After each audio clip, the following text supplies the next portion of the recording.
Let's head down to the Farnborough Airshow, where Bloomberg's Guy Johnson is with the GE Aerospace Chairman and CEO Larry Culp. Guy. I certainly am. Thank you very much indeed, Danny. Yes, welcome back to the Farnborough Airshow here in the UK. As you say, Larry Culp is with me. Larry, great to see you. Thanks for spending some time with us. Look, the first thing I've got to ask you is, why on earth are we sitting in front of a very big 747 with your name on it? Well, it's the GE Aerospace name. Guy, good to be with you. This is our flying test bed. As you say, this is a 747-400. This is basically our airborne laboratory upon which we test all of our engines.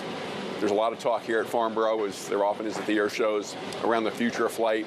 We wanted to bring the flying test bed to Farnborough just to reinforce and help people understand everything that we do on board and inside the plane to make sure that we're bringing forward the best possible engines from a safety and reliability perspective. You're going to test the next generation of engines for narrow bodies like the 737 or the A320s on this, because there's a big debate here at Farnborough about whether it's open rotor or the traditional kind of ducted jet engine for that next generation. Is this the aircraft you'd use to test that? Very much so. So even though it's a wide body engine, we can test virtually any engine that we might fly across our portfolio under development on the flying test bed.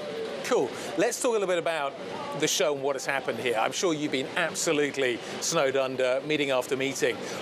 What I've seen come out of the show is, again, huge numbers of orders for aircraft, which means huge numbers of orders for engines. You've just landed a huge deal in India as well. The backlog is getting bigger and bigger, Larry. It's a nice problem to have, but at some point, are you going to have to invest in additional manufacturing kit in order to fulfill some of these huge orders that you're taking?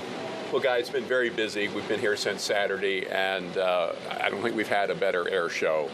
From an orders perspective, we've had a number of announcements. I think the one you're referring to is one we let out yesterday afternoon. Over 1,000 engines with Indigo Airlines in India. Really excited about that multi-year commitment. There are others. I won't take our limited time here to go through the roster of them.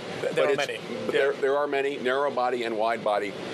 Guy, we've been investing in our manufacturing footprint, in our supply chain for years. We know that a good air show is interesting, but we're on a multi-year ramp, both with our commercial customers and in defense, right? We're sold out into the early 2030s. So whether it be investments in fixed capital, just as importantly, investments in people and process, those are the things that enabled us, say, in the first half of this year, to increase our engine deliveries by over 30% year over year. We're going to need to be driving that sort of improvement, that sort of growth for years to come. Does that pace increase? Does the cadence of that start to increase? As you say, you're sold out for years and years to come.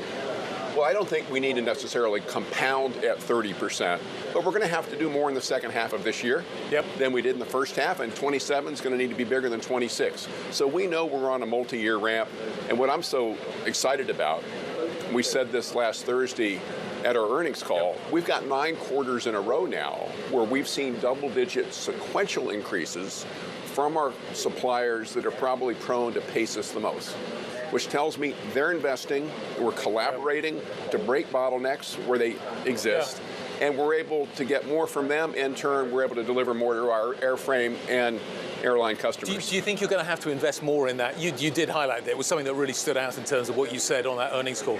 But is there something, do you think you're going to have to invest more in that supply chain? We've talked about kind of investing in your capital infrastructure. Do you think you're going to have to invest in theirs? Is there M&A stories that maybe you think about in order to just get that supply chain to where you want it to be?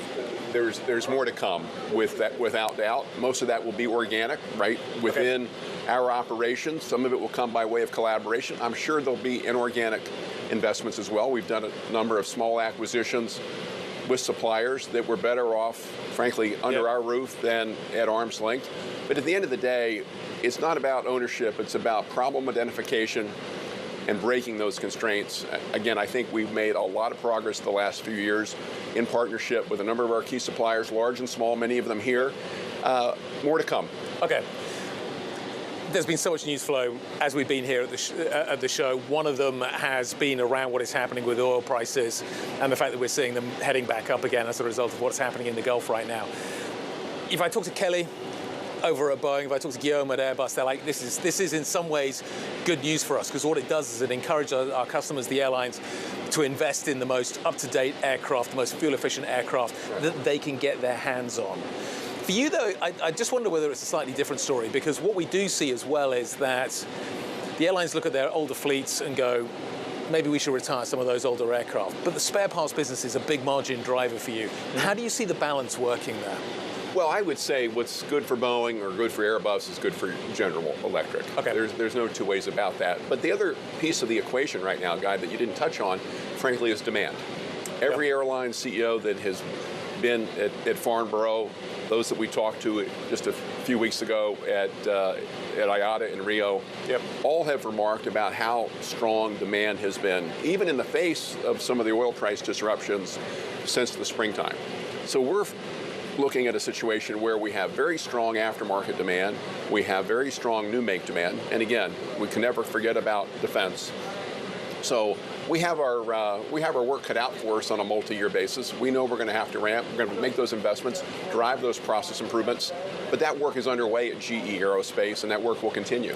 One of the big discussions here has been almost about the aircraft that's not here, and that's the next generation of narrow body. We talked about it a little bit earlier on. You're going to test it on this 747, the engine for that.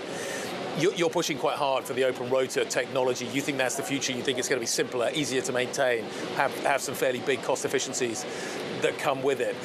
The airframers aren't there yet. They don't appear ready, judging by the conversations that I've had, to be ready to make a decision on that. How late can they leave it? When do you think that decision is going to come?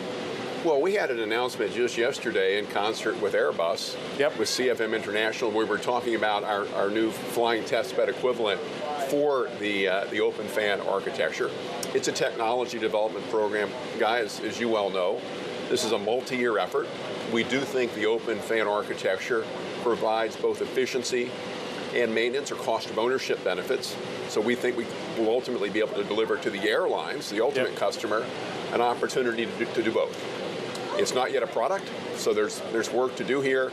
There's plenty of time for us all to work that out. But every next generation narrow body has always come forward with a step function improvement in performance. Very hard to justify the investment to develop one, let alone buy one, without that. We're confident that the open fan architecture is going to be the enabler in that regard.